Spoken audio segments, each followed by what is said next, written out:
Szeretettel köszöntelek, Kristóf István vagyok. Egy olyan történettel kezdenék, ami nem az én történetem, én is egy önismereti csoportban hallottam, de ebben a csoportban megosztottunk egy csomó intim dolgot egymással. Ott volt egy fiatal pár ebben a csoportban, és abban az időszakban, amikor a történet megtörtént, amikor a történet szól, ők még fiatalok, tizenévesek voltak, ilyen 16 körül, és nagyon szerették egymást, viszont saját elhatározásból is, illetve a szülők általi javaslatból, vagy a szülők általi elvárásból az volt meghatározva nekik, hogy a lány nem veszítheti el a szüzességét, tehát a hüvei behatolás nem történhet meg. Most egy picit megszakítanám ezt a történetet, és nézd végig velem a videót, és a végén be fogom fejezni, ígérem, és nagyon érdekes lesz. Tehát nézzük meg együtt a videót is. Térjünk vissza. Köszönöm.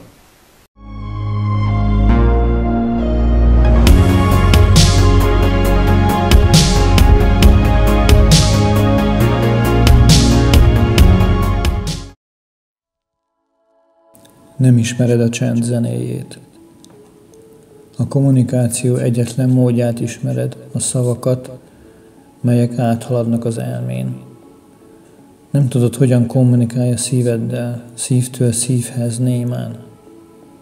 Nem tudod, hogyan kommunikálhatsz azzal, hogy csak vagy, egyszerűen a jelenléted által. Fejlődsz, és a kommunikáció régi sémái már szűkösnek hatnak. Új eszközöket kell kifejlesztened, szavakon túli módszereket. Minél érettebbé válunk, annál nagyobb szükségünk van szavakon túli eszközökre. Osho.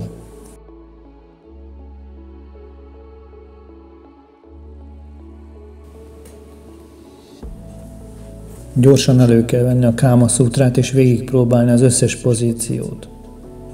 Na igen. Ezt valóban érdemes megtenni, de nem azért, hogy a szex jobb legyen, vagy hogy több gyönyörben részesüljünk. Azért érdemes, hogy tanuljunk, hogy magunkat megismerjük, a testünket megismerjük. És ezt véleményem szerint a szexualitásunk bimbózása idején érdemes megtapasztalnunk.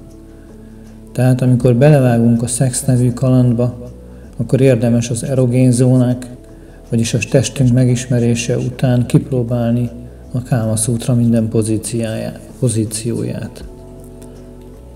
Aztán a következő kapcsolódásod, partnered esetében is érdemes kipróbálni ezeket, hogy tudd, mindenkivel más lehet ugyanazon testhelyzet, szexpozíció megélése. A legtöbben azonban nem ezt teszik.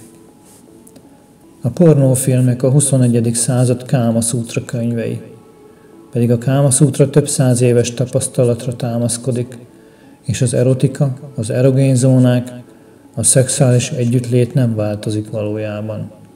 Ugyanaz, mint 3000 évvel ezelőtt.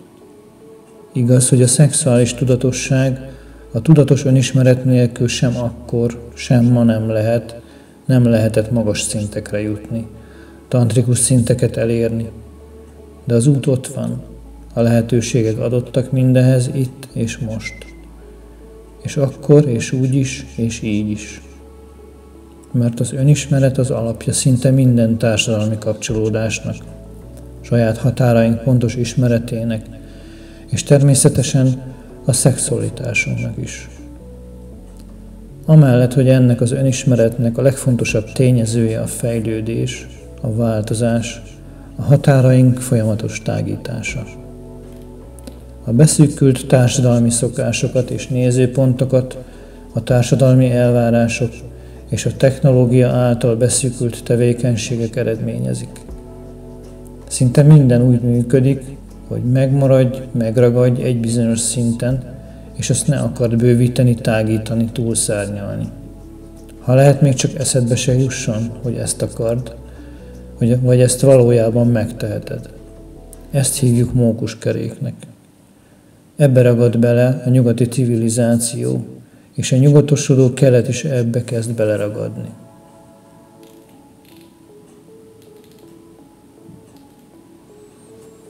Bár nem érdemel további felemlegetést, de mivel szinte minden ivarérett embert érint a mai internetes világban, ezért egy picit még beszélnék a pornóról. A pornóval alapjában véve még nem lenne gond, mert nyitottan képes megmutatni mindent, és lehet a szexuális fejlődés egyik eszköze. Ám önmagában, a weboldalakon, a Winchestereken, vagy a nappali polcán várakozó és este a képernyőre kerülő snittek már annál nagyobb gondot okoznak, és nagyrészt károsak lehetnek. Miért is? Mert ezek a rövid bevágott jelenetek nem tükrözik a valóságot. Nem mutatnak követendő példát, és szürreális és irreális képet adnak. És ez a kép azért gond, mert aki nézi, az 90%-ban nincs tudatában a torzulásnak, az irrealitásnak és a mély romboló hatásnak önmagára nézve. A többség, aki pornót néz, ezzel a tudatlansággal merül bele a műfajba, és azután ebből meríti a szexuális tudását.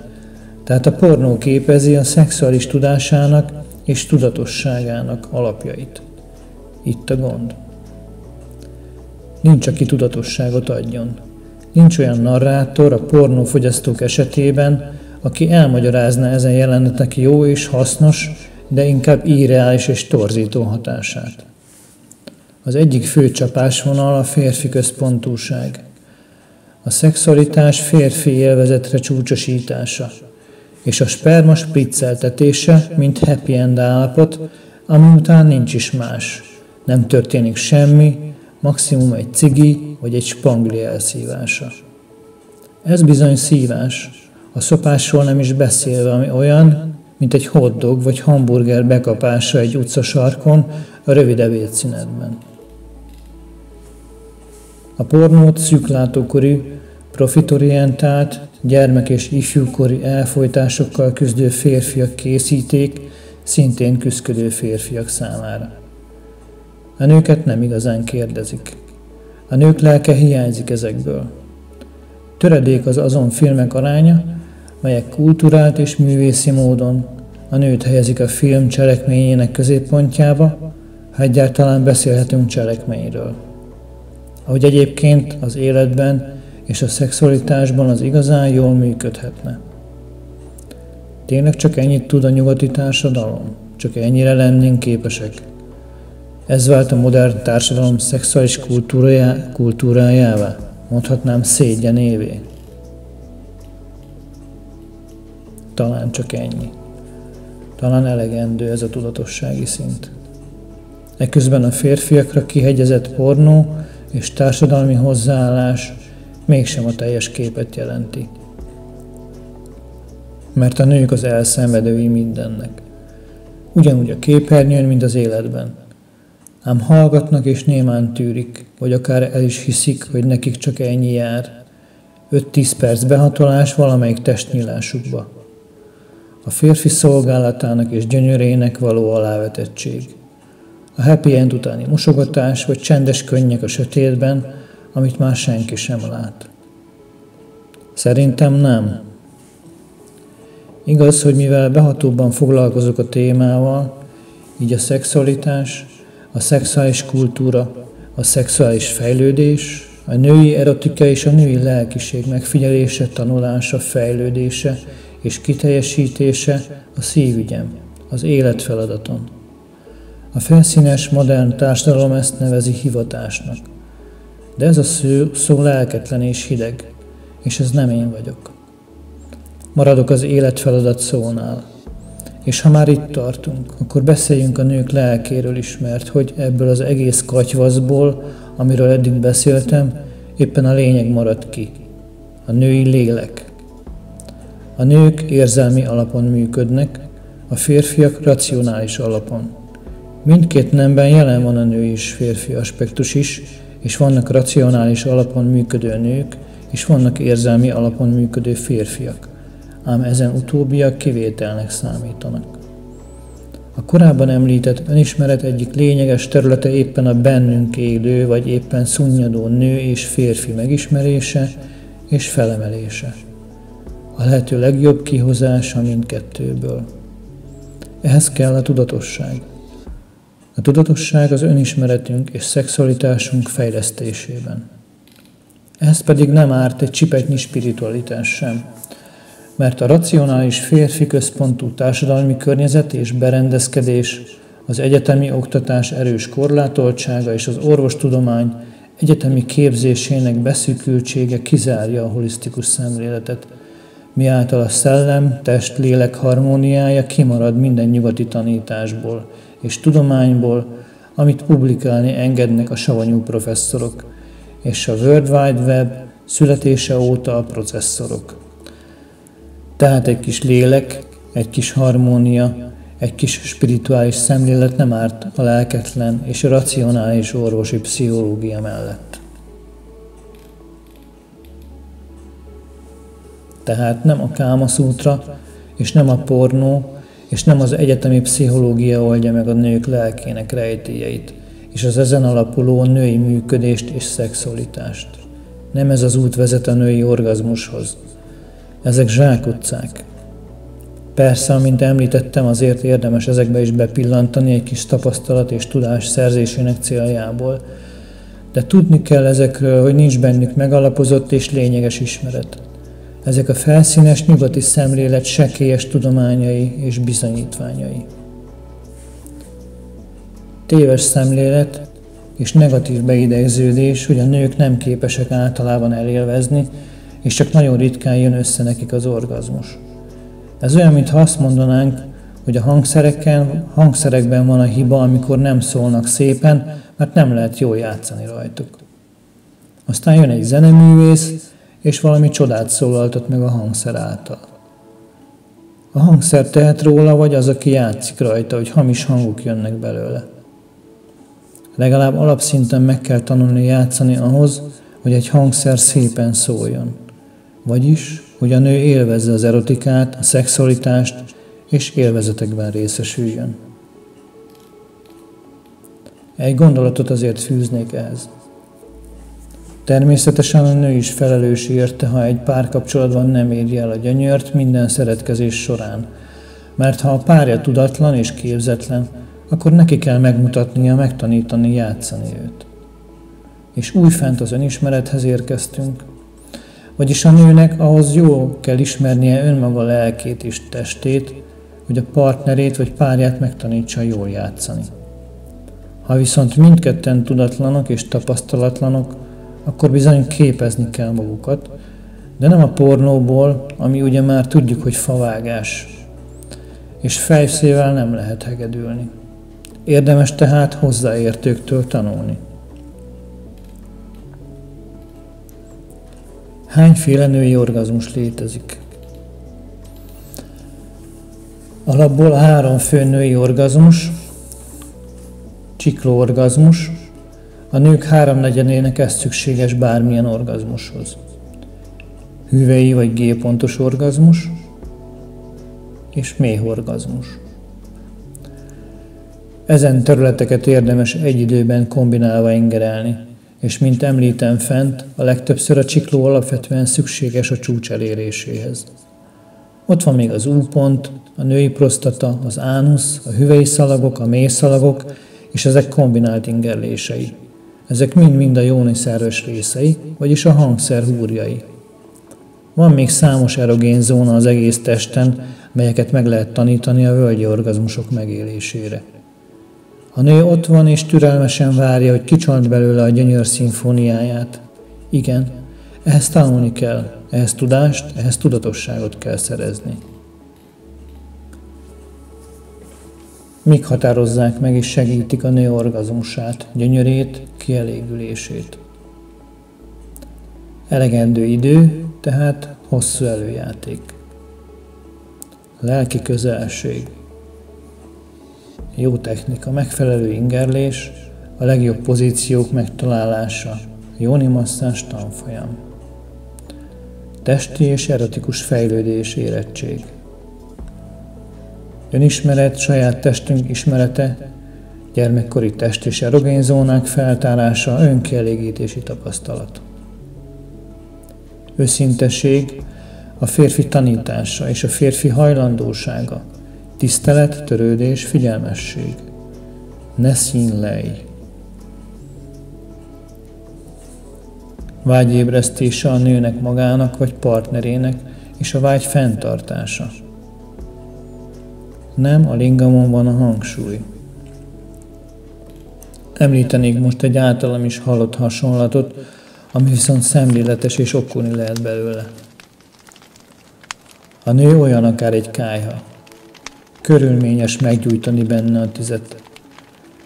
A fahasábok lassan gerjednek be, és sok időre van szükség, hogy tomboljanak a lángok, és valójában akkor áll készen a szoba befűtésére, amikor már a parázsizzó állapota beáll. Ehhez idő kell és türelem. Megtanulni a kályha minden csínyát, bínját, és türelemmel viseltetni a begerjedés állapotának bekövetkeztéig. Tehát profin kell elsajátítani az előjáték változatos módjait ahhoz, hogy a nőt a csúcsra juttassuk. A nő érzelmi lény, tehát nem egy használati utasítás fogja megmondani, hogy lépésről lépésre mit tegyél, mi következik éppen. A lelkéhez és a lelkébe kell megérkezned, és ott sokáig elidőzned, hogy a te lelked és női aspektusod által képes legyél megérteni őt, képes legyél beleérezni, intuitívvá válni. Ez az út a női lelken keresztül a női gyönyörhöz. A behatolásmentes szexet is érdemes minél többször megtapasztalni. Legyen egy petting az egész éjszaka. Legyen akár ejakulációmentes az egész szeretkezés, hiszen a libidó, a vágy, a gerjedelem az elsülés előtt tud a csúcsok csúcsára emelni. Mi lenne, ha a végén nem ugranál le a szakadékba, hanem ott maradnál fent a kilátóban, és nem ejakulálnál?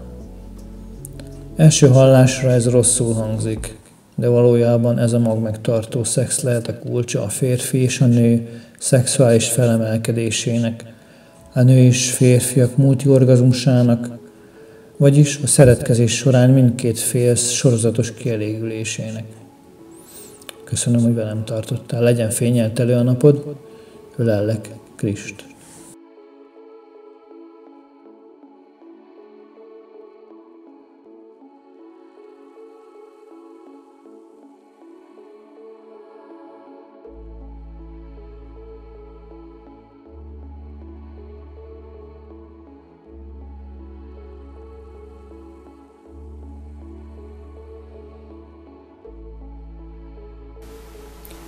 Tehát ott tartottam a történettel, hogy egy 16 éves körüli pár abban maradtak egymással, hogy hüvei behatolás nem történik közöttük. Viszont nagyon szerették egymást, és azon kívül, hogy a lány szüzessége megmaradt, szinte mindent megpróbáltak, kipróbáltak. Rengeteg féle helyzetet, a petting különböző bugyrait, módjait, a test teljes feltérképezését, órákon keresztül tudtak együtt lenni pettingben. És ahogy szépen sorban mindent kipróbáltak, ugye megtanultak egymás erogén zónáit, sőt ezeket az erogén zónákat fel is fejlesztették magasabb szintre. Apró érintések már völgyi orgazmusokat okoztak náluk. Így haladva eljutottak odáig, hogy bár hüvei behatolás nem történhet, igazából mégis van lehetőség szűznek maradni és egy G-pontos orgazmust megélni. Ki is próbálták. Hát ez a popsin keresztüli behatolás, az anális szex az, ami ezt tudja biztosítani. És egyé váltak, összekapcsolódtak, megtörtént, és egy idő után a lány megélte a G-pontos orgazmusát úgy, hogy a szüzessége ugyanúgy megmaradt. Aztán később persze, amikor betöltötték a 18 évet, eljegyzés is volt, utána már természetesen hagyományos szexet is alkalmaztak, viszont nagyon sokat tanultak egymástól. És ez lenne a lényeg, hogy tanuld meg a másiknak a testét, tanuld meg a másiknak a gyönyörét, az örömét. És ehhez türelem és idő kell. Legyél türelmes, hagyj neki időt, hagyjatok egymásnak időt. És térképezzétek, tanuljátok meg egymást, közben magatokat is megismeritek, a saját testeteket is megismeritek, és így tudtok a másiknak segíteni, hogy vezetitek azon az úton, azon a térképen, azon a domborzaton, ami a ti testetek. Köszönöm, hogy velem tartottál, legyen fényeltelő a napod, ölellek. Ha tetszett a videó, akkor mindenképp nyomj egy lájkot, és ha ezek a témák érdekelnek, akkor iratkozz fel. Köszönöm.